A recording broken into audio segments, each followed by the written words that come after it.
Assalamualaikum warahmatullahi wabarakatuh. Sampurasun, salam somea. Halo wargi Cianjur yang sudah bergabung di live Instagram RSUD Sayang dan yang sedang menonton tentunya. Kumaha damang? Alhamdulillah senang sekali rasanya hari ini. Saya Grisela Dita ditemani oleh Dr. Thomas Anggara SPB. Beliau adalah dokter spesialis bedah umum. Hari ini kita akan ngobrol-ngobrol seputar hernia. Jadi boleh untuk wargi Cianjur yang punya pertanyaan atau yang mau bertanya silahkan tuliskan di kolom komentar ya. Oke, dokter apa kabar dok? Baik. Baik, nih dokter seger banget hari ini dok. Oh ya. Walaupun tadi katanya udah visit dulu ya dok ya. Iya, pagi saya visit dulu. Visit dulu, kalian luar biasa loh. Dokter ini adalah dokter yang paling banyak di request oleh penonton nih, katanya aduh pengen dokter Thomas dong gitu. Kayaknya banyak fansnya nih. Mana fansnya dokter Thomas? Absen dulu. Oke, jadi kita hari ini akan ngobrol-ngobrol sama dokter seputar hernia dok. Ya, apa sih dok hernia itu? Ya, hernia jadi ya kita langsung aja ya. Jadi hernia itu sebenarnya suatu kata yang sangat luas ya. Artinya itu ada tonjolan dari organ di dalam tubuh, terutama di rongga abdomen, di rongga perut kayak gitu ya.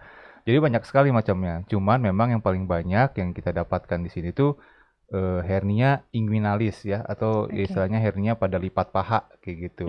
Atau kalau bahasa sehari-hari sebut sebagai turun bero kayak gitu. Turun bero ya dok ya. Tapi sebenarnya juga banyak kata hernia itu di dalam perut ya. Misalkan kalau pada anak kecil itu ada di udel, di pusar ya, kita sebut sebagai hernia umbilikalis. Kemudian bekas operasi, misalkan dia operasi sesar atau operasi laparotomi sebelumnya, muncul benjolan lagi di luka operasi, itu disebut sebagai hernia juga, yang namanya hernia insisional kayak gitu ya. Kemudian ada hernia juga di dalam perut yang tidak terlihat, ya disebut sebagai hernia internal. Sebenarnya banyak kata umum buat suatu yang menonjol di dalam tubuh karena adanya kelemahan dinding dinding perut, itu kita sebut sebagai hernia. Oh gitu. Oke. Itu faktor penyebabnya kenapa bisa kayak gitu tuh apa aja sih dok? Ya, yang tadi. Jadi paling sering adalah karena kelemahan dari dinding perut ya, kelemahan dari dinding perut. Biasanya kalau pada orang dewasa itu karena faktor pekerjaan berat kayak gitu ya. Biasanya dijumpai paling sering pada laki-laki usia dewasa tua justru dengan faktor resiko dia mempunyai pekerjaan mengangkat berat. Mengangkat beban gitu ya. Berat, kayak gitu ya. Misalkan dia sering angkat pasir atau angkat batu, manggul padi segala macam, dia bisa ada tekanan di dalam perut sehingga bisa muncul benjolan. Gitu. Tapi pada wanita pun juga bisa. Wanita juga bisa. Bisa ya. Jadi pada saat kehamilan dia juga bisa. Kalau misalkan dia ada riwayat sesar sebelumnya, kemudian dia hamil besar, itu ada resiko juga bisa terjadi hernia yang disebut sebagai hernia insisional. Oke. Kalau gejalanya sendiri dok? Selain tadi secara fisik kan ada benjolan ya. Gejalanya yang lain ada nggak sih dok? Gejalanya yaitu kalau pada stadium awal biasanya kita lihat hanya ada benjolan saja ya. Jadi ada benjolan di lipat paha. Biasanya awalnya dia hilang timbul gitu. Oh gitu. Biasanya kenapa pada saat saya berdiri angkat berat kok ada kayak benjolan di lipat paha. Nah awalnya seperti itu, dan kecil gitu benjolannya. Kemudian lama-kelamaan semakin dia hiraukan gitu ya, kalau dia tidak perhatikan, makin lama makin membesar kayak gitu. Dan ada istilahnya terjepit gitu ya. Jadi itu bahayanya hernia. Kalau dia sudah terjepit itu mulai muncul gejala sakit. Gejala nyeri, kemudian sering kembung, kemudian tidak bisa kentut, tidak bisa BAB. Oh sampai tidak bisa kentut dan BAB dok? Betul. Kalau hernia yang sudah lanjut itu biasanya sudah terjadi gejala sumbatan usus istilahnya. Jadi terjadi gejala seperti itu, gejala kembung, kemudian tidak bisa kentut, tidak bisa BAB. Gitu. Dan yang harus diperhatikan juga, hernia juga bisa terjadi pada anak. Oh hernia bisa terjadi pada anak, jadi nggak kenal usia dong kalau gitu dok? Betul, dari usia dari anak kecil sampai dewasa bisa. Biasanya yang justru yang pada anak ini yang kadang-kadang tidak terlalu dihiraukan kayak gitu ya. Pada anak biasanya bukan karena kelemahan, anak kan nggak mungkin ngangkat-ngangkat berat betul. Biasanya kalau pada bayi atau anak itu bawaan lahir. Bawaan lahir. Ya. Jadi seharusnya dia pada saat kelahiran dia itu menutup si saluran hernianya, tapi dia tidak menutup kayak gitu ya. Jadi ada benjolan terutama di lipat paha pada bayi atau anak kecil yang biasanya munculnya kalau ibunya sadar, kenapa saat nangis kok ngejendol si biji jakar ya, Oh gitu. benjolan di testis itu menonjol. Kemudian kalau dia sudah selesai menangis, hilang lagi benjolannya, kayak Oh gitu. gitu, bisa Itu kayak pada gitu ya anak dok sama ya? bayi. Oke. Tapi diturunkan secara genetik gitu nggak sih dok? Hernia, ada yang beberapa pustaka ya kalau kita bicara tentang genetik itu kan kita bicara tentang pustaka, ada yang bilang ada keturunan, ya. Bisa jadi gitu Bisa ya, ada jadi, faktor resiko. cuman kecil kemungkinannya Kecil kemungkinan. ya, itu lebih disebabkan oleh aktivitas pada saat dia dewasa atau kalau bawaan ya itu berarti dia genetik kayak gitu. Oke. Selain tadi kita bisa lihat dari fisik lah ya, ada benjolan seperti itu. Terus untuk diagnosis sendiri pengecekannya itu bisa gimana aja sih dok? Kayak apakah harus ada tindakan khusus? Kita misalnya USG atau dan lain sebagainya? Ya. Kalau pada saat dewasa, pasien dewasa ya, itu biasanya sih sudah cukup dengan pemeriksaan fisik Oh ya. gitu Jadi dok. sudah terlihat biasanya kita datang pasien ke poliklinik bedah gitu, saya lakukan pemeriksaan, sudah cukup dengan pemeriksaan fisik sudah bisa tegak diagnosis untuk ke arah hernia kayak Oke. gitu. Nah, justru yang biasanya kalau yang pada anak. Nah, kalau yang pada Oke. anak biasanya saya akan melakukan USG kalau saya tidak terlalu jelas itu benjolannya ke arah mana. Karena ada beberapa penyakit lain yang menyerupai dengan hernia ini. Kayak gitu. Oh gitu ya Apalagi dok. pada anak atau bayi ya. Jadi ada hidrokel itu ada si cairan di dalam skrotum yang membesar juga, itu mirip dengan hernia atau testis yang tidak turun ya, undesensus testis kalau bahasa kedokteran. Jadi testisnya kalau pada bayi itu kan ada yang tidak turun. Nah, itu juga bisa menyerupai dia ada benjolan juga di lipat paha, Oh gitu. padahal itu adalah testis yang tidak turun. Nah, itu biasanya saya anjurkan pasien anak atau bayi ini untuk dilakukan USG dulu. Gitu. Oke. Kalau misalnya cara penanganannya atau pengobatannya apa aja dan gimana aja sih dok? Ya, itu tadi tergantung dari usia dan tergantung dari stadiumnya ya. Memang secara global penanganan hernia adalah operasi, ya. Jadi Operasi dok. operasi, Pasti harus. harus.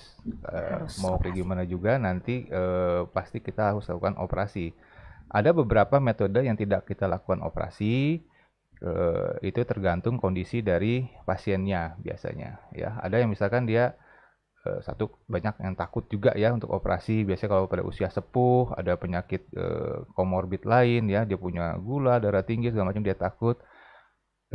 Kita pasti menganjurkan tetap operasi, tapi kalau misalkan pasien itu tetap tidak, ya kita hanya bisa menyangga ya. Jadi kita ada istilahnya pakai celana hernia ya, ada itu Oh ada dok. ada jadi support. Jadi cuma buat menekan si benjolan itu masuk, Oke. tapi begitu celana itu dilepas ya keluar lagi. Oh gitu Kayak ada gitu. dok ya. Oke. Ya, Jadi saya ya. baru tahu gitu. Jadi Oke. ya itu hanya sementara, tapi tetap penanganannya adalah untuk operasi. Operasi. Pokoknya Operasi, ya. harus operasi gitu ya dok ya. Ya, Walaupun usia berapapun gitu dok. ya, Pada bayi juga misalnya gitu. bayi ya nanti kita lihat dulu ya. Biasanya kalau bayi terlalu kecil usia 1 bulan itu biasanya sih kita tunda dulu ya. Oke.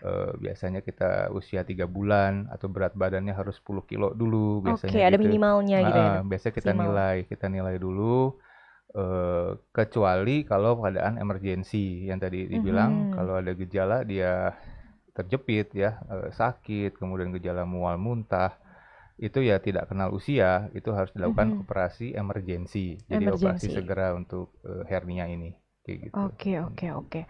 Kalau misalnya dari aktivitas gitu ya dok ya, ada yang harus selain beban berat gitu ya, yang harus dihindari. Ada nggak sih dok kayak nggak boleh ini, nggak boleh itu, atau makanan deh dari makanan, nggak boleh makan ini, nggak boleh makan itu gitu, untuk pasien hernia. Ya, jadi ada faktor resiko untuk terjadinya penambahan penyakit hernia ya. Biasanya kalau ini muncul pada laki-laki dewasa itu dia selain kerja beban berat dia juga resiko kencing yang sulit gitu ya. Biasanya ada gejala prostat istilahnya. Jadi kalau dia sering mengedan saat kencing ya, jadi kencingnya tidak lancar, kemudian suka menetes gitu, atau kencingnya sedikit-sedikit, dia cenderung akan mengedan. Nah, kalau dia mengedan, itu sama aja dia kayak ngangkat berat gitu. Jadi itu ada resiko si hernianya itu muncul akan tambah besar, kayak gitu. Ya. Itu satu. Kemudian kalau pada wanita atau laki-laki juga, kebiasaan BAB yang keras, ya. Jadi kalau dia BAB-nya tidak lancar nih, BAB tidak lancar, cuman dia sering gitu mengedan keras kayak gitu, mengedan keras, itu juga resiko terjadinya hernia, ya. Jadi tidak baik kalau BAB keras itu diharapkan untuk konsumsi yang buah-buahan seperti itu supaya jangan terlalu dipaksa gitu ya dok. Betul. Ya. Kalau dia mengedan keras itu resiko hernianya juga akan bertambah. Kayak gitu, bisa kayak gitu ya. Tapi kalau misalnya dari makanan itu nggak ada dok, tidak boleh, atau pantangan makanan tuh nggak ada, pantangan makanan? Intinya sih tidak ada, cuman ya itu tadi, cegahlah makanan-makanan yang bisa menyebabkan konstipasi, yang jadi sulit BAB gitu ya. Tetap dianjurkan sebagai makanan sehat ya, makanan sehat. Biasanya sayur-sayuran itu membantu supaya BAB-nya dia tidak keras, sehingga dia mengedannya juga tidak keras kayak gitu, seperti itu. Selain itu ada cara pencegahannya nggak sih dok, gitu, supaya kita tidak terjadi hernia ini? Pencegahan ya tadi yang tadi saya bilang, untuk faktor resikonya itu ya kita harus hindarkan. Ya. Kalau memang kerjanya berat, ya itu memang tidak bisa terhindarkan ya. Ada resiko dia bisa terjadi hernia. Cuman ya tadi yang faktor resiko dia mengedan, kemudian kencing yang sulit ya. Atau yang tidak usah kerja berat, nge-gym ya. Jadi untuk yang nge-gym, untuk yang angkat barbel ya, angkat beban, itu juga harus diperhatikan. Itu kadang-kadang juga terjadi faktor resiko munculnya hernia kalau misalkan terlalu berat juga beban yang diangkat. Termasuk olahraga kah dok? Maksudnya olahraga selain nge-gym ya, olahraga kayak workout dan lain-lain gitu? Oh tidak, kalau hanya dia berlari, kemudian naik sepeda, itu tidak masalah. Nggak masalah ya? Kita lebih utamakan yang pokoknya angkat beban aja angkat gitu beban, ya? angkat berat. Oke dokter, kita akan beralih ke pertanyaan karena sudah ada beberapa pertanyaan yang masuk. Ada dari Bapak Teddy Rustandi Didio, bisa sembuh total nggak ya Pak Dokter, dan makanan apa aja yang harus dihindari? Gitu. Ya. Silakan dok. Jadi maksudnya setelah dia operasi atau gimana nih ya? Jadi kalau memang untuk penanganan hernia kan untuk operasi saya bilang ya. Nah nanti setelah operasi itu memang benjolannya hilang, ya. Cuman biasanya kita kasih edukasi supaya hindarkan faktor risiko yang mungkin bisa terjadi lagi untuk hernianya. Ya. Jadi ada jaminan tidak setelah operasi tidak akan muncul lagi? Nah biasanya gitu pasien bertanya. Tidak, ya. Jadi faktor risikonya itu tetap harus dihindarkan walaupun setelah operasi. Ada istilahnya namanya hernia rekuren. Ya, hernia rekuren itu adalah hernia yang terjadi lagi, ya, kedua kalinya, bahkan ketiga kalinya. Itu bisa dok ya? Bisa. Jadi kalau ditanya untuk sembuh total bisa apa tidak, ya bisa, tapi dengan edukasi hindarkan faktor resiko yang bisa menyebabkan hernia itu lagi, kayak gitu.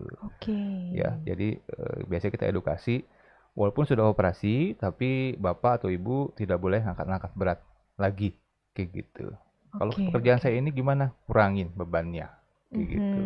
Ya. Jadi ya itu, kalau misalkan tidak bisa, ya ada resiko muncul lagi. Ya, kalau muncul lagi gimana? Operasi lagi yang kedua. Terus dan seterusnya gitu ya dok ya? Mudah-mudahan sih tidak. Biasanya kalau udah kedua, ketiga, biasanya pasien sudah mulai istilahnya sadar lah. Aware lah ya gitu sama dirinya sendiri. Dokter, ada lagi dari Ibu Delia Rimadanti. Dok, izin bertanya, apakah hernia bisa disebabkan oleh makanan berlebih atau memang karena faktor angkat beban berat saja? Ya, Ibu Delia ya. Jadi yang tadi saya bilang, makanan berlebihan itu sih sebenarnya tidak pengaruh ya. Tapi yang menyebabkan dia konstipasi, yang menyebabkan dia sulit BAB, itu yang akan menyebabkan terjadinya faktor risiko hernia. Ya, makan berlebihan kebanyakan daging, misalkan ya daging merah gitu, itu akan menyebabkan konstipasi. Ya, jadi biasanya kalau kita makan daging banyak nih pada hari ini gitu, dia akan satu hari itu akan susah BAB itu biasanya. Ya, biasanya BAB di hari kedua atau hari ketiga. Nah, saat dia BAB kan keras. Saat dia BAB keras dia akan mengedan. Nah, itu dia bisa terjadi resiko terjadinya hernia. Kayak gitu, ya. Secara garis besar sih tidak bermasalah untuk makanan. Cuman yang tadi saya bilang, makanan yang menyebabkan dia jadi sulit BAB itu yang akan menyebabkan terjadi faktor risiko akan hernia. Gitu. Oke. Ada lagi dari Bapak Naves.Nugraha. Salam Somea, izin bertanya dok, apakah penderita hernia berpengaruh terhadap kesuburan dan vitalitas penderita dok? Oke, kesuburan ya. Jadi ya memang pada saat dilakukan ini untuk hernianya atau pada saat operasi ya. Kalau untuk hernia sendiri sih tidak pengaruh ya. Jadi dia hanya ada benjolan saja di lipat paha. Tidak berbeda salurannya dengan saluran kesuburan atau vitalitas kayak gitu ya. Pada saat operasi ya memang itu sedikit banyak dia ada dekat dengan saluran vitalitas, tapi itu tidak berpengaruh gitu karena yang dioperasinya itu salurannya berbeda walaupun dia berdekatan kayak gitu. Jadi intinya sih tidak ada pengaruh ya terhadap kesuburan dan vitalitas pada pria setelah operasi pun kayak gitu ya. Ada lagi? Masih dari dari Bapak Naves.Nugraha. Kemudian, kenapa bayi bisa menderita hernia? Apakah itu disebabkan faktor genetik, dok? Nah, ini yang tadi sudah kita singgung ya di awal bahwa hernia bisa pada anak dan bayi juga. Kalau pada bayi itu yang tadi saya bilang adalah bawaan lahir, ya. Jadi bawaan lahir itu ya bersifat genetik biasanya, ya. Seharusnya dia saluran dari hernia itu dia menutup pada saat kelahiran, tapi dia ini tidak menutup gitu. Jadi bisa muncul ada cairan yang turun ke bawah, lama-kelamaan cairan itu bisa makin besar, lama-lama usus yang turun ke bawah. Itu yang jadi hernia pada bayi kayak gitu.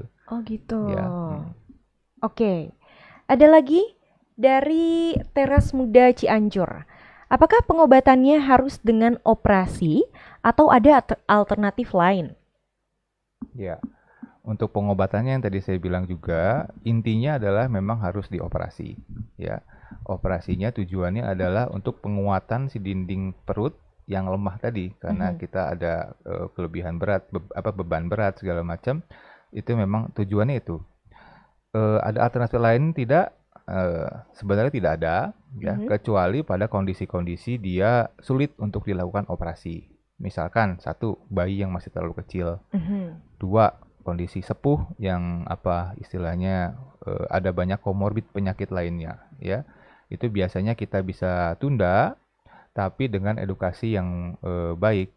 Misalkan jika terjadi gejala-gejala kejepit, gejala-gejala nyeri, itu harus segera dibawa ke rumah sakit dan untuk dilakukan operasi emergensi gitu. Intinya sih ujung-ujungnya adalah untuk hernia adalah kita harus lakukan operasi. Tetap operasi ya. Oke. Dok, kalau misalnya dari berat badan sendiri berpengaruh nggak sih dok? Kayak ya sebut saja obesitas gitu kan, berat badannya luar biasa gitu. Nah, apakah itu salah satu faktor penyebab juga nggak sih dok? Iya, betul. Ya, jadi kalau pada obesitas, dia untuk membawa badannya sendiri saja, dia akan membutuhkan beban yang lebih, effort yang lebih besar gitu ya, untuk membawa badannya. Pada saat dia beraktivitas mengangkat berat, itu resikonya akan bertambah. Gitu. Ya, biasanya kalau orang normal weight, yang normal, dia mengangkat berat segini 10 kilo, dia masih oke. Tapi kalau pada obesitas, dia mengangkat berat 10 kilo, harus ditambah dengan dia mengangkat badannya sendiri. Jadi resiko mengangkat beban beratnya lebih besar. Dan itu terjadi resiko untuk hernia lebih besar. Gitu. Jadi bisa jadi juga gitu ya dok ya, untuk yang punya beban berat di badan berlebih, punya faktor resiko yang lebih juga gitu ya untuk menyebabkan Hmm. hernia Hmm. gitu. Ada lagi yang bertanya? Mungkin saya mau jelaskan untuk Oke. operasinya ya. Oke, boleh boleh Jadi boleh, Dok. operasi hernia itu banyak yang juga rada takut gitu ya untuk Nah, operasi betul. hernia ini. Jadi ya sebenarnya operasi hernia itu bukan operasi besar ya, Mhm. operasi sedang lah ya. Oke. Jadi maksudnya apa? Operasi bisa dilakukan biasanya 1 hari perawatan ya. Setelah pasien datang ke poli bedah, kita lakukan pemeriksaan, kita diagnosis pasien dengan hernia, baru kita masuk tahapan persiapan operasi. Nah, biasanya dalam tahapan itu kita diperiksa dulu untuk darah, ronsen, semuanya. Hasilnya bagus, baru kita masuk ke teknik operasi. Operasinya itu disayat, dilipat paha, ya, Oke. kurang lebih hanya 4 sampai 5 cm saja, kayak Oke. gitu, ya. Kemudian kita lakukan yang turun itu, usus ataupun saluran usus yang turun kita masukkan ke dalam, kemudian ditambal.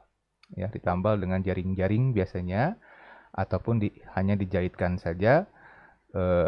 Operasi biasanya berjalan kalau baik biasanya hanya 1 jam kayak Mhm. gitu. Kemudian besokannya juga dia sudah bisa beraktivitas Sudah bisa biasanya. beraktivitas ya? Betul ya. Oke. Jadi untuk operasi hernia sebenarnya bukan operasi yang menakutkan ya. Jadi operasi sedang ya. Jadi kecuali kalau hernianya itu sudah yang mengalami tahap lanjutan.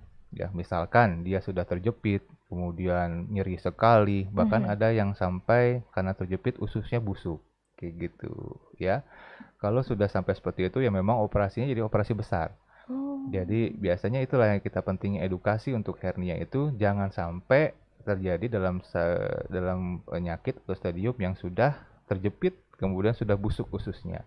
Itu akan operasinya akan lebih sulit dan masa penyembuhannya juga akan lebih lama gitu dibandingkan dengan hernia yang masih stadium awal ya. Mhm. Jadi ya itu Oke. justru kalau yang masih kecil itu hernianya masih kecil, benjolannya itu adalah waktu yang pas untuk dilakukan operasi kayak Oh gitu. gitu. Jadi semakin jangan dinanti-nanti intinya kayak gitu ya, Dok ya? Betul, betul. Oke. Ada lagi, Dok, yang bertanya dari Bapak Nafes.Nugraha. Izin bertanya kembali, Dok. Apakah ada efek samping pasca operasi hernia yang dilakukan, kemudian ketika dilakukan tindakan, pasien dilakukan bius total atau lokal? Hatur nuhun. Ya. Jadi kalau untuk tindakan operasinya pasien dilakukan bius total atau regional istilahnya ya. Itu biasanya saya join dengan dokter bius, dokter Mhm. anestesi ya untuk menentukan jenis pembiusan yang pas untuk pasien. Biasanya dilakukan regional. Artinya apa? Biasanya yang kayak untuk operasi sesar ya. Jadi yang dibius tengah saja ke Mhm. bawah gitu. Biasanya dilakukan regional, setengah ke bawah baal kita lakukan operasi gitu. Tidak bisa Oke. dilakukan lokal ya. Jadi minimal adalah regional. Tapi kalau ada kondisi tertentu, misalkan pada bayi atau anak, kita lakukan biusnya bius tidur, bius total semuanya. Karena anak kan pasti gelisah Iya. ya. Untuk efek sampingnya secara garis besar sih tidak ada ya. Biasanya juga memang setelah namanya operasi bekas sayatan itu ada kebas di daerah sayatan. Mhm. Cuman itu biasanya dia akan balik lagi dalam waktu 1 bulan atau 2 bulan itu tidak masalah ya, kecuali memang pada saat operasi terjadi komplikasi.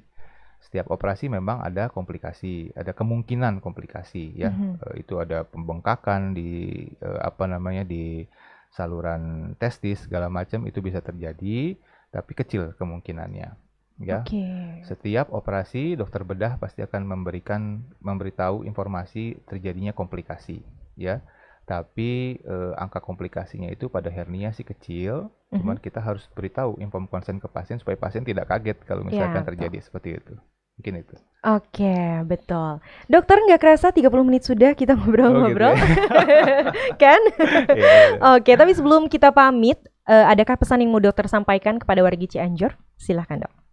Jadi untuk hernia ini ya, untuk hernia ini yang tadi saya bilang bahwa penyakit ini bukan penyakit yang harus disembunyi-sembunyikan ya. Jadi karena letaknya di bawah, di dekat buah zakar segala macam, malu gitu. Mhm. Turun berok gitu kan, jadi besar di bawah. Jangan berpikir seperti itu. Mhm. Karena kalau sudah besar kemudian terjepit itu akan sangat menyulitkan, akan membahayakan untuk pasien sendiri.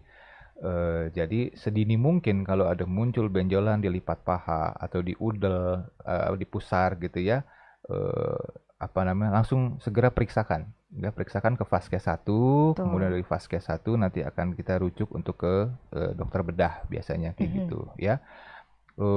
Apakah nanti langsung ke dokter bedah harus langsung dioperasi saat itu juga? Tidak ya. Jadi tidak usah takut datang langsung operasi gitu, tidak. Ya kita akan konsultasi dulu, kita cari jalan keluarnya kayak gitu ya. Apakah harus segera operasi atau nanti kita bisa pending dulu operasinya, itu akan silahkan konsultasikan dulu ke dokter bedahnya kayak gitu ya. Tapi jangan sampai jatuh ke dalam yang sudah busuk, kemudian itu akan operasinya akan lebih besar dan lebih mengancam nyawa kayak gitu istilahnya gitu. Gitu ya. Tuh, gitu warga Cianjur gitu. Kalau misalnya sudah ada dirasa yang tidak beres dengan yang ada di badan ini, segeralah periksakan gitu ya. Apalagi tadi kata dokter, jangan dinanti-nanti, semakin lama akan semakin berbahaya juga gitu.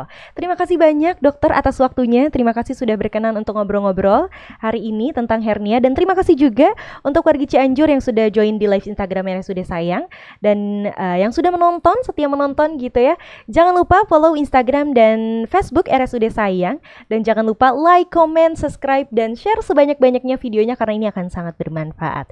Terima kasih sekali lagi, saya Grisela Dita bersama dengan Dokter Thomas Anggara. Oke, kami berdua pamit undur diri, sampai ketemu lagi di podcast selanjutnya. Assalamualaikum warahmatullahi wabarakatuh.